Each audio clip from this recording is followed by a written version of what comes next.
प्रभाग क्रमांक 10च्या उमेदवार सुवर्णा सुरेश गाडवे आणि दुसरे उमेदवार आपले चेतन पद्माकर देशमुख, प्रथम नगराध्यक्ष रमेशजी बारसकर, आपल्या नगराध्यक्षपदाच्या उमेदवार सिद्धी वस्त्रे, उपस्थित असलेले आपले आप्पा पिपटू आप्पा देशमुख, श्रीकांतजी गायकवाड, सुमेजी पवार, बाकी आमचे सर्व सहकारी आणि या कुंभारखानीमधील सर्व मतदार बंधू भगिनी, माझे वडीलधारी मंडळी, तरुण मित्रांनो, शिवसेनेच्या धनुष्यबाण या चिन्हावर आमचा चैतन्य बापू, त्याचबरोबर आमच्या गाडवेताई या उभ्या आहेत आणि आमच्या सिद्धी वस्त्रे या नगराध्यक्षपदाच्या सगळ्या जनतेच्या उमेदवार आहेत. रमेश बारसकरांनी जे सांगितलं ती खरी वस्तुस्थिती आहे. अनगरकरांनी मागच्या 40 वर्ष या मोहोळ शहरावर, मोहोळ तालुक्यावर राज्य केलं. राज्यामध्ये त्यांचा मुख्यमंत्री, सोलापूर जिल्ह्याचा पालकमंत्री त्यांचा, राज्याचा अर्थमंत्री त्यांचा, राज्याचा मुख्यमंत्री त्यांचा, आमदारही त्यांचा असताना या मोहोळ शहराला भकास करण्याचं काम केलं. हे सगळं आता माणसं लाईटीचा करंट लागून मरायला लागली. कशाही कुठेही सगळे लाईटीचे खांब, रस्त्याच्या मध्ये खांब, मागं खांब, पुढं खांब, घरावर खांब, पत्र्यावर त्या ठिकाणी तारा लमकळलेल्या. ते तार लागली की माणसं चिटकतात, मरतात. कुणाच्या जीवाची काही पर्वा नाही. अरे ह्याच्या कारखान्याच्या बॉयलरमध्ये बॉयलर फुटल्यानंतर 13 माणसं होरपळी, त्यातली 6 मरून गेली.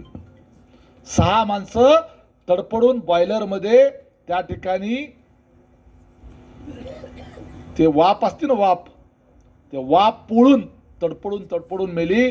हा कारखाना कोट्यावधी रुपये कमवतो, पण ते कामगार मेल्यानंतर बघायला सुद्धा गेला नाही.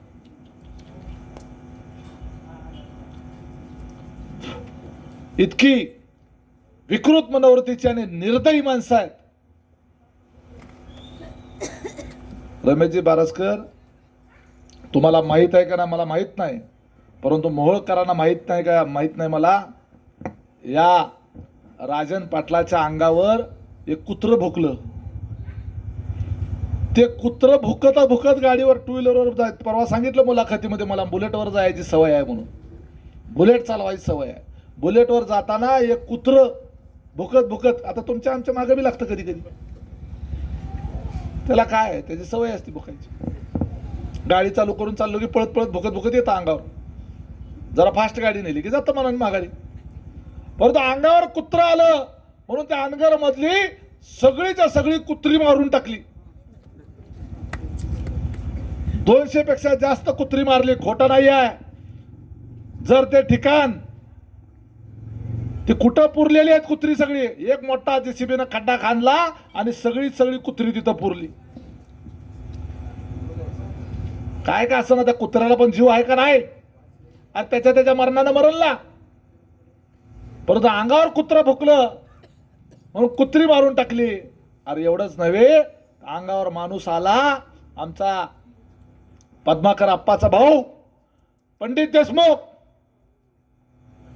तुमच्यावर टीका केली लोकशाहीमध्ये, तुमच्यावर टीका करायची ताकद ठेवली पाहिजे, टीका झेलायची ताकद ठेवली पाहिजे. ही लोकशाही डॉक्टर बाबासाहेब आंबेडकरांनी तुम्हाला आम्हाला बोलण्याचा अधिकार दिलेला आहे, मत मागण्याचा आणि मत देण्याचा पण अधिकार दिलेला आहे. दर 5 वर्षांनी आम्ही तुमच्याकडे मत मागायला आलं पाहिजे.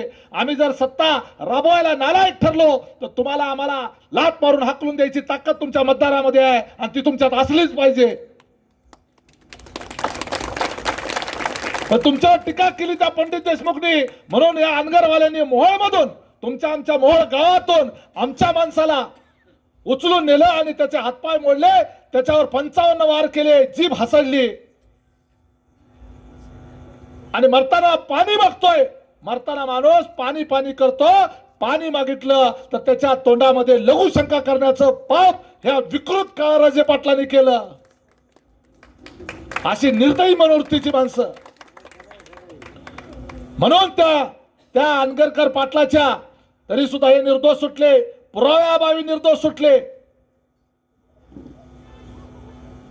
13 जण आरोपी होते.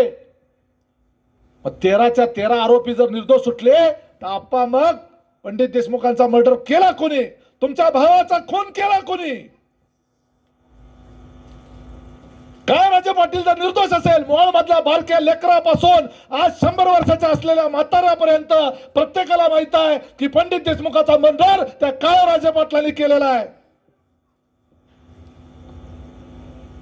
साक्षीदार फोडले त्या वायचळ आणि विटेकर. वायचळ विटेकर या लोकांनी ती आरपी ग्रुपची शाखा काढली रतिकांत पाटील का रवी पाटलाच्या नावानं. या मोहमध्ये फक्त राजन पाटलाच्या नावाची शाखा असली पाहिजे, लोकनेते परिवाराची शाखा असली पाहिजे. कुठला आरपी ग्रुप काढलाय म्हणून त्या ठिकाणी त्या वायचळ विटेकरला उचलून नेलं आणि त्याला मानवी विष्ठा खायला लावली. इतकी घाणेरडी आणि विकृत मनोवृत्तीची माणसं आज मोहोळच्या नगरपालिकेवर कब्जा करायला निघालेत. लक्षात घ्या. बारस्कर म्हणाले अनगरचा अप्पर तहसील कार्यालय, मोहोळचा अनगर अप्पर तहसील कार्यालय, त्या ठिकाणी अनगरला घेऊन गेले. रजिस्ट्रार ऑफिस अनगरला घेऊन गेले. आता नगरपंचायत त्या ठिकाणी केली, त्या नगरपंचायतीला कुणी उमेदवार सुद्धा उभा राहिला नाही पाहिजे. लोकांना मत मागायला जायची वेळच नाही आली पाहिजे.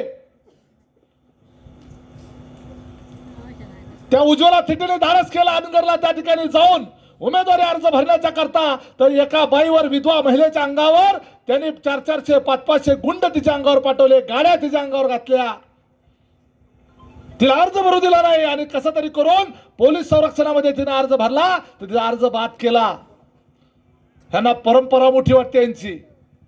अरे ही लोकशाही आहे, डॉक्टर बाबासाहेब आंबेडकरांनी दिलेली लोकशाही आहे. इथं प्रत्येकाला निवडणूक लढवण्याचा अधिकार आहे. परंतु दादागिरी करून, गुंडगिरी करून तुम्ही त्या कारभार करायचा प्रयत्न करता. आज जर मोहोळमध्ये तशी परिस्थिती येऊ द्यायची नसेल तर आपल्याला त्या ठिकाणी या अनगरकरांच्या ताब्यामध्ये ही नगरपालिका जाऊ देता कामा नये, एवढं लक्षात ठेवा.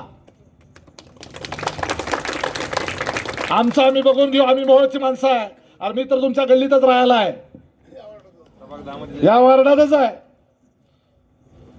आणि या आधीचा नगरसेवक तुम्ही बघत असाल माझ्या घराच्या तिथंच एवढी मोठी गटार तुंबलेली आहे का नाही?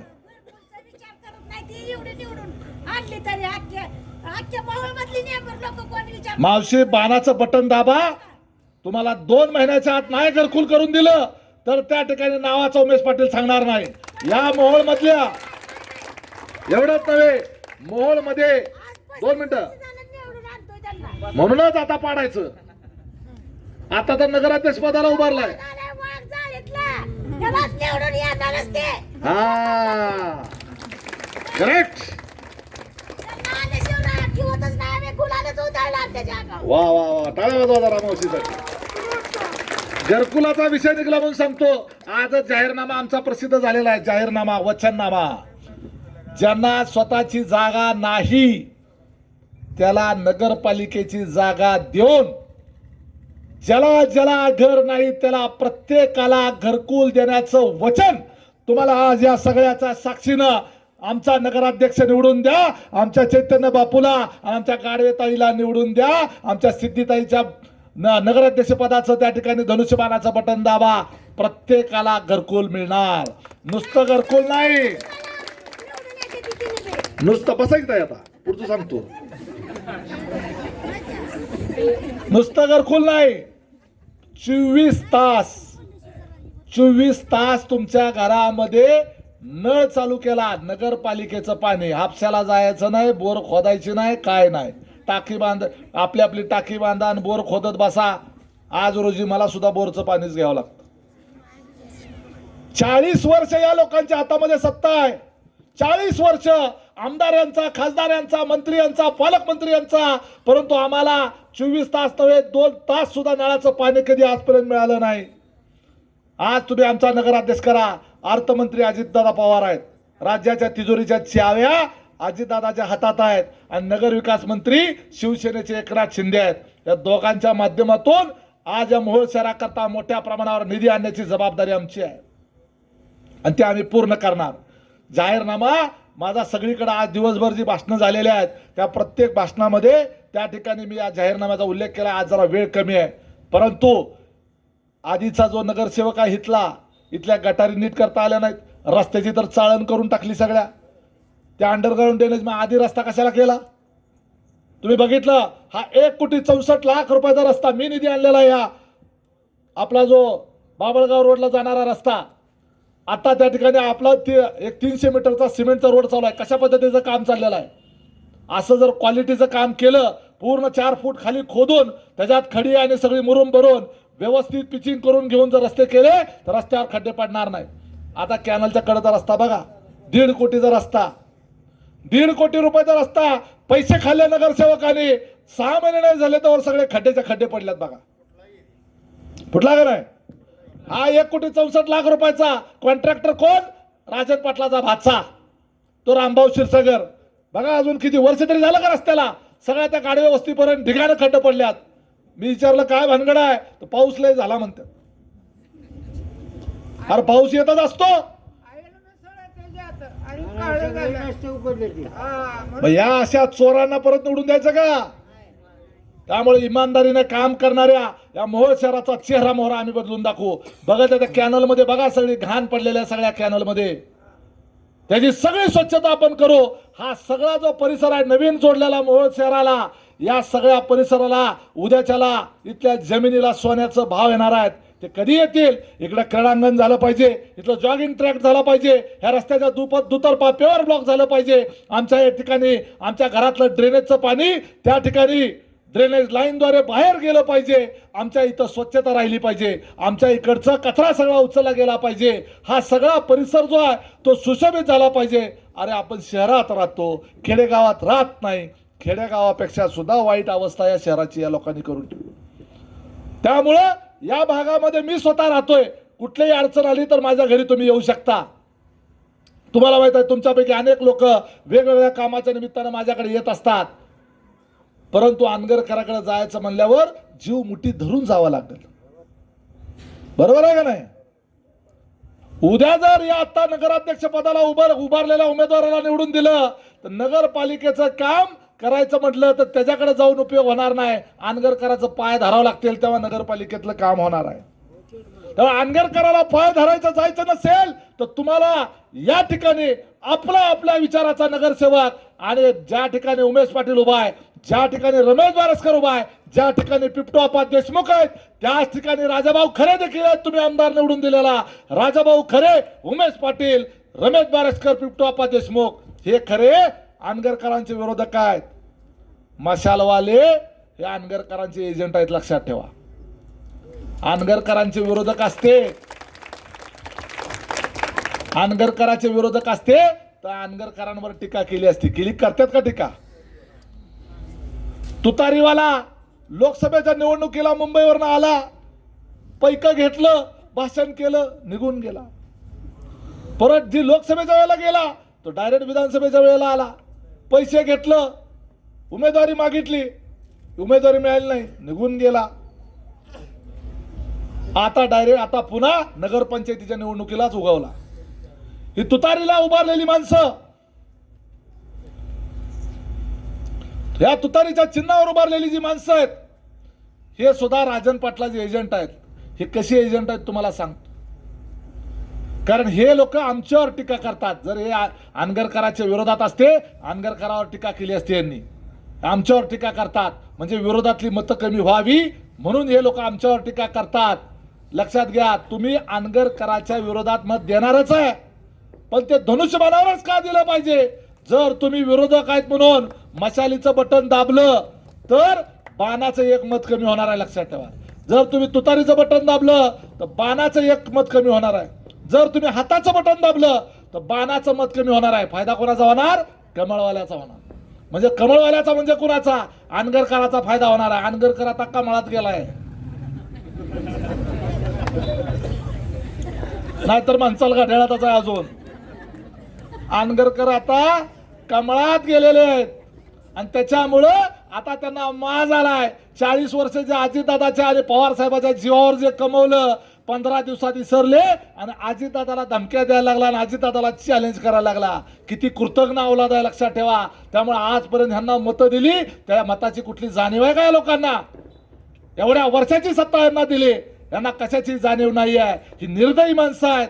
त्यामुळं हा राक्षस आपल्याला मोहोळमध्ये येऊ द्यायचा नाही. अनगरचा राक्षस मोहोळच्या बोकांडी बसू द्यायचा नसेल, एकमेव पर्याय धनुष्यबाण, धनुष्यबाण आणि धनुष्यबाण. धन्यवाद.